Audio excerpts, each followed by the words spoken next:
কারুশিল্প লোকশিল্প সাথে ছিল মুসলিম, স্বর্ণ শোভায় মোড়া ছিল যেন সোনারগাঁয়ের দিন।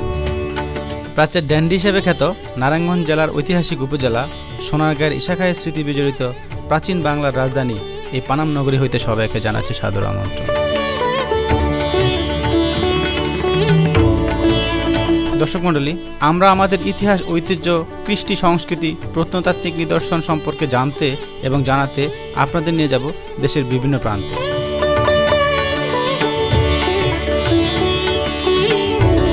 তারই ধারাবাহিকতায় আজ আমরা এসেছি মুসলিম নগরী হিসেবে খ্যাত প্রাচীন বাংলার রাজধানী বঙ্গের রানী সোনারগাঁয়ে।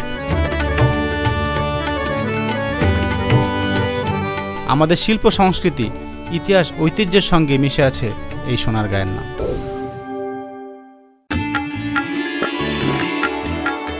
বাংলাদেশের প্রধান নদীবন্দর ও শিল্পনগর হিসেবে পরিচিত নারায়ণগঞ্জ শহর শীতলক্ষ্যা নদীর তীরে অবস্থিত।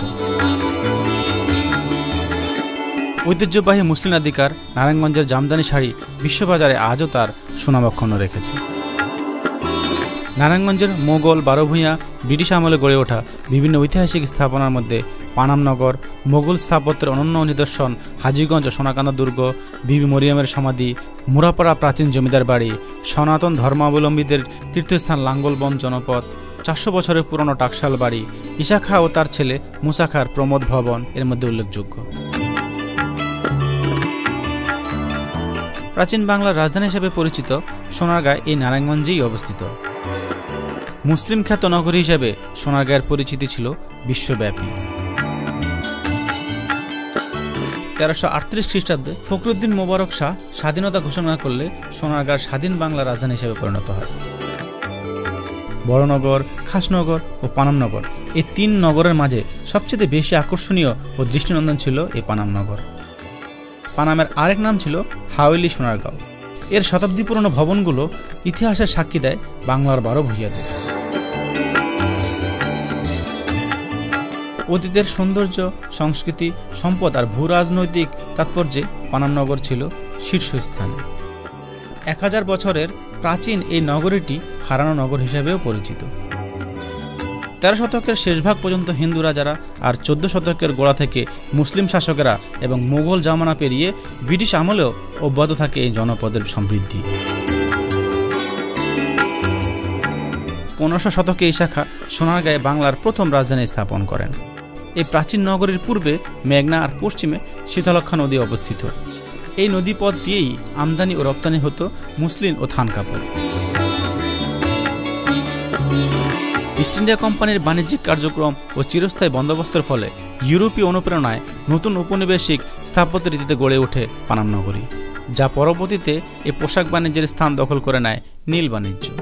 1611 খ্রিস্টাব্দে সোনারগাঁয়ে মোগল সাম্রাজ্য সড়ক ও সেতু নির্মাণ করে। সোনারগাঁয়ের লোক ও কারুশিল্প জাদুঘর থেকে উত্তর দিকে পায়হাটা পথেই পৌঁছানো যায় অর্ধচন্দ্রাকৃতির পানামপুলে। পানামপুলটির দৈর্ঘ্য প্রায় 72 ফুট আর প্রস্থ 15.5 ফুট। পোলের নিচ দিয়ে পণ্যবাহী নৌযান চলাচলের জন্য মাঝখানের খিলানটি কিছুটা উঁচু করে বানানো হয়।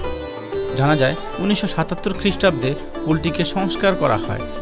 পুলটি পার হলেই চোখে পড়বে দৃষ্টিনন্দন পানামনগর।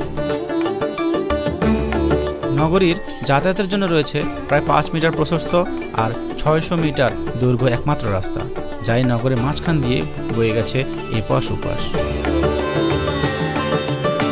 সড়কের উত্তর পাশে 31টি আর দক্ষিণ পাশে 21টি এক ও দ্বিতল বিশিষ্ট মোট 52টি বাড়ি নিয়ে কালের সাক্ষী হিসেবে দাঁড়িয়ে আছে এই পানামনগর।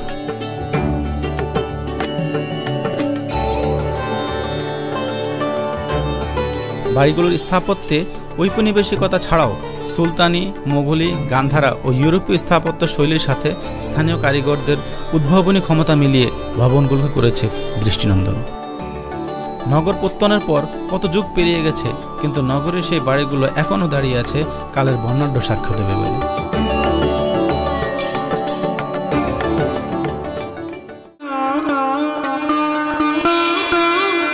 এককালে প্রতি সন্ধ্যায় পানাম নগরের নাচঘরে সাজত নববধূর সাজে।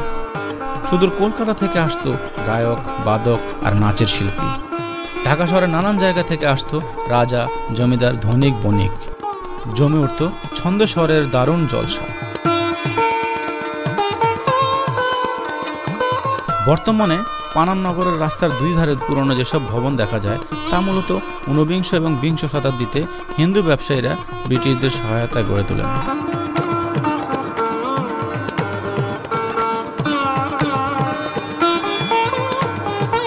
আকর্ষণীয় অঙ্গসজ্জা, চিনি ডিগ্রির কাজ নিয়ে কাশীনাথ ভবনের মতো কিছু বাড়ি এখনও দারুণ দর্শনীয়।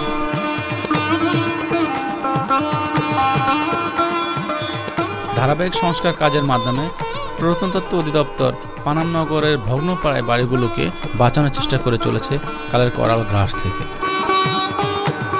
1400 শতাব্দীতে এখানে একটি বিশ্ববিদ্যালয় প্রতিষ্ঠিত হয়েছিল, যেখানে পৃথিবীর নামি দামি শিক্ষকরা পড়াতে আসতেন।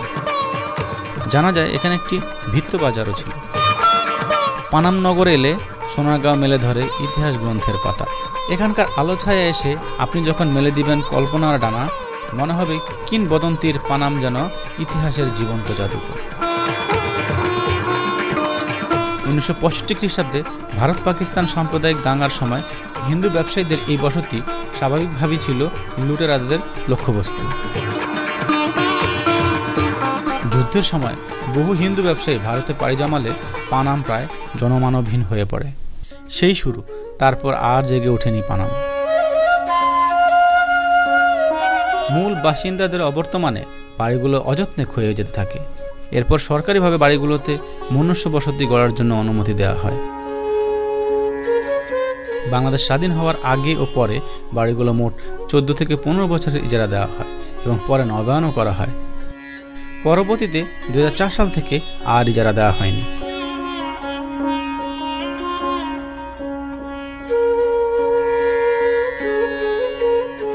2006 সালে পানাম নগরকে প্রকাশ করা হয় বিশ্বের ধ্বংসপ্রায় 100টি ঐতিহাসিক স্থাপনার তালিকায়।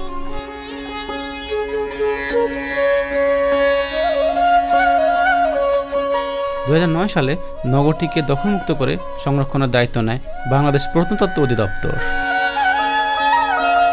পুরনো সেই ইমারতগুলো কুড়ে কুড়ে খাচ্ছে কালের ঘুণপোকা। স্থাপত্যশৈলীর ঐশ্বর্য নিয়ে দিন দিন অযত্ন অবহেলায় ঘুমিয়ে যাচ্ছে সমৃদ্ধ এই নগরী।